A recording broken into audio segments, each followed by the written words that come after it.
Hello बच्चों, आपका हमारे चैनल में स्वागत है। बच्चों, हम आपके लिए इंग्लिश ग्रामर में टेंस लेके आए हैं। टेंस में आपको हम आज फ्यूचर परफेक्ट टेंस पढ़ाएंगे। इसके पहले हमने टेंस के पूरे भाग बताए, प्रेजेंट टेंस बताए, पास्ट टेंस, प्रेजेंट टेंस के चारों भाग पढ़ा दिए हैं, पास्ट टेंस के चारों भाग, और आज हम आपके लिए फ्यूचर परफेक्ट टेंस लेके आए हैं। फ्यूचर परफेक्ट टेंस क्या है? फ्यूचर यानी कि भविष्य की बात हो रही है। इसमें जो भविष्य में कार्य पूर्ण हो चुका है उसके बारे में बताया गया है, आने वाले भविष्य के बारे में बताया गया है। तो फ्यूचर परफेक्ट टेंस को हम हिंदी में कहेंगे पूर्ण भविष्य काल, यानी इसमें कार्य भविष्य में पूर्ण हो चुका है। और इसको हिंदी में पहचानने के लिए हमको पहचान की आवश्यकता पड़ेगी। हिंदी वाक्यों को पहचानने के लिए कि किस टेंस का है, उसके लिए हमें किसकी आवश्यकता पड़ेगी, उसके लिए हमको हिंदी वाक्य के अंत में क्या होगा ये देखेंगे। उस आधार पे हम पहचानेंगे कि कौन सा टेंस है। तो हम देखिए यहाँ पे पहचान क्या बता रहे हैं। इसमें पहचान में बता रहे हैं वाक्य के अंत में चुका होगा, चुकी होगी, चुके होंगे, चुका होगा, या होगा, ई होगी, ए होगे, या आ होगा आदि आते हैं। तो आप समझ जाइए किस टेंस की बात कर रहे हैं। हम फ्यूचर परफेक्ट टेंस की बात कर रहे हैं। फ्यूचर परफेक्ट टेंस मीन्स पूर्ण भविष्य काल की बात कर रहे हैं। हिंदी वाक्य के अंत में पुनः फिर रिपीट करते रहें। हिंदी वाक्य के अंत में चुका होगा, चुकी होगी, चुके होंगे, चुका होगा, या होगा, ई होगी, ए होगे, आ होगा आदि आते हैं। तो आप समझ जाइए कि हम फ्यूचर परफेक्ट टेंस की बात कर रहे हैं। तो ये हिंदी वाक्य की पहचान हो गई। जब हिंदी वाक्य में हमको पहचान हो गई, जब हिंदी वाक्य से हम अंग्रेजी वाक्य बनाएंगे। अंग्रेजी वाक्य बनाने के लिए हमें क्या चाहिए? स्ट्रक्चर चाहिए। तो वह हम आपको स्ट्रक्चर बताएंगे, उनके नियम बताएंगे, नियम क्या हैं, किसका यूज़ कहाँ करना है। तो इस प्रकार से हम स्ट्रक्चर पे आते हैं। स्ट्रक्चर बनाएंगे, हम संरचना बनाएंगे। संरचना के लिए हमको हमारे वाक्य 4 प्रकार के होते हैं। एक होता है affirmative, negative, interrogative, negative interrogative. तो इन्हीं चारों वाक्यों का हम स्ट्रक्चर बताएंगे आपको। देखिए, सबसे पहले हम आपको अफर्मेटिव का स्ट्रक्चर बताएंगे। किसका स्ट्रक्चर बताएंगे? अफर्मेटिव का। तो यहाँ लिख देते हैं हम अफर्मेटिव। अफर्मेटिव को हिंदी में कहते हैं सकारात्मक। तो इसका स्ट्रक्चर क्या होगा? सब्जेक्ट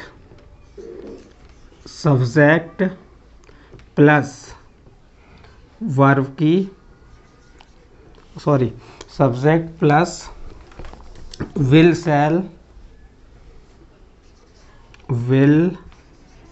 या शैल प्लस हैव प्लस वर्ब की थर्ड फॉर्म प्लस ऑब्जेक्ट। क्या हो गया स्ट्रक्चर अफर्मेटिव का? अफर्मेटिव का स्ट्रक्चर हो गया subject plus will shall plus have plus verb की थर्ड फॉर्म प्लस ऑब्जेक्ट। अब यहाँ पे आपको ये अफर्मेटिव बनाने का स्ट्रक्चर हो गया। बहुत सिंपल और सरल है। स्ट्रक्चर आपको याद होना बहुत अनिवार्य है। हम बार बार हर टेंस में ये बता रहे हैं कि स्ट्रक्चर बनना चाहिए। स्ट्रक्चर नहीं बनेंगे तो आप ना तो इंग्लिश में ट्रांसलेट कर पाओगे, ना आप वॉइस बना पाओगे। और जब आपको क्या होता है, टेंस को टेंस में चेंज करने के लिए आता है डू डायरेक्टेड के तहत, तो भी चेंज नहीं कर पाएंगे। तो अफर्मेटिव का स्ट्रक्चर हो गया। इसमें आप फ्यूचर कंटिन्यूस टेंस का स्ट्रक्चर देखें तो ओनली क्या परिवर्तन हुआ है?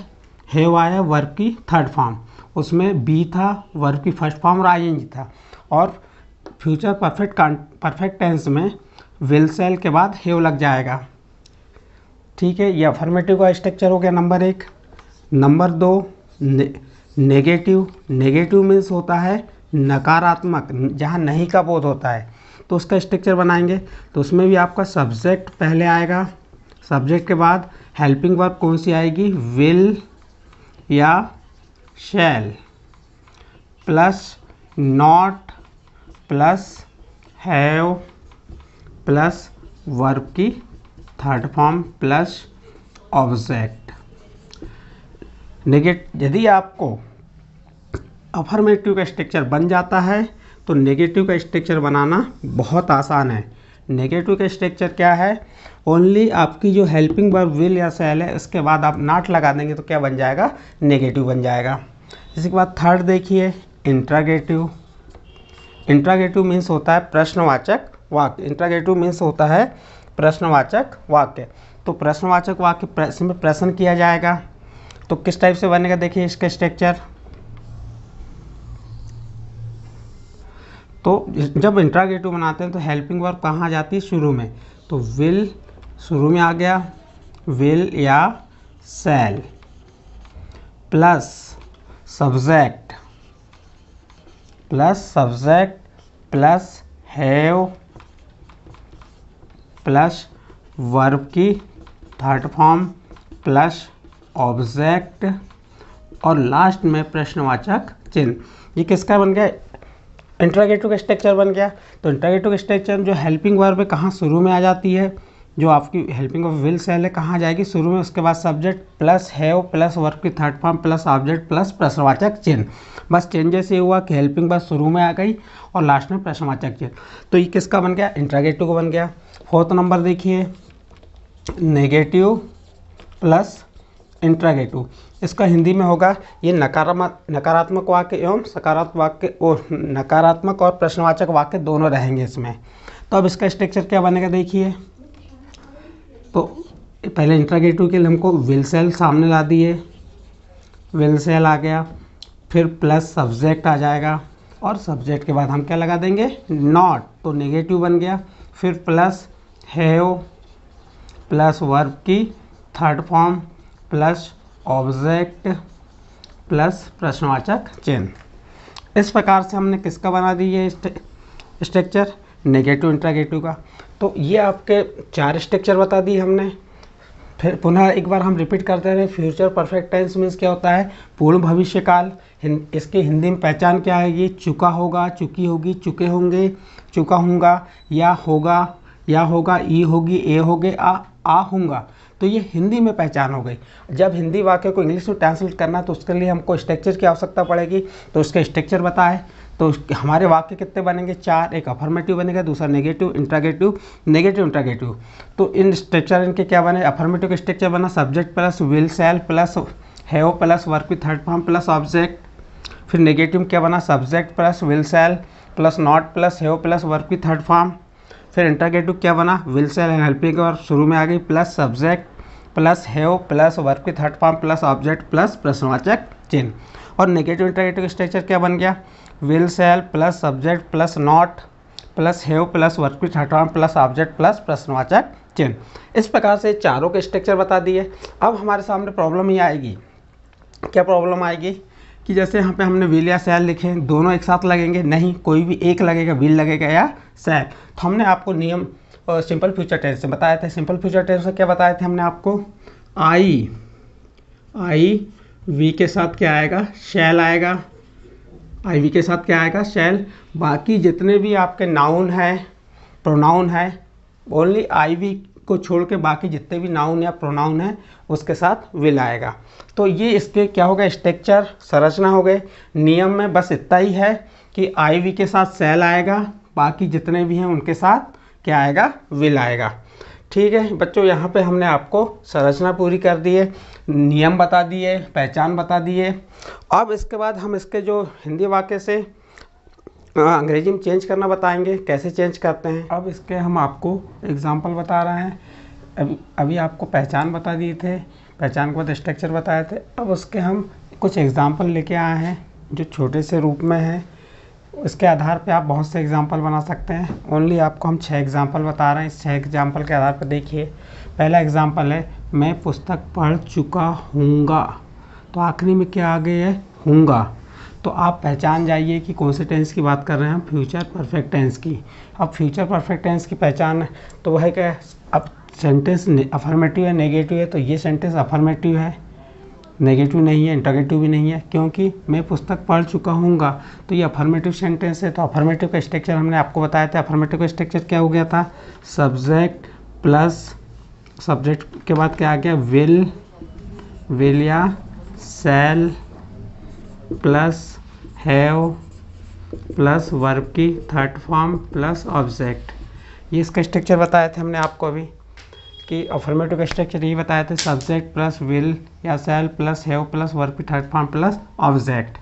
तो हमारा यहाँ पे अफर्मेटिव वाक्य है तो सब्जेक्ट क्या हो गया, मैं मैं के लिए क्या आ गया आई। अब यहाँ पे हेल्पिंग वर्ब विल आएगी या शैल आएगी, तो हमने आपको नियम में बताया कि यदि आई और वी है तो क्या आएगा, शैल आएगा। तो यहाँ पे क्या आ जाएगा, शैल आ जाएगा। सब्जेक्ट आई है तो हमारा शैल आ गया। फिर उसके बाद हैव, फिर वर्ब की थर्ड फॉर्म रीड।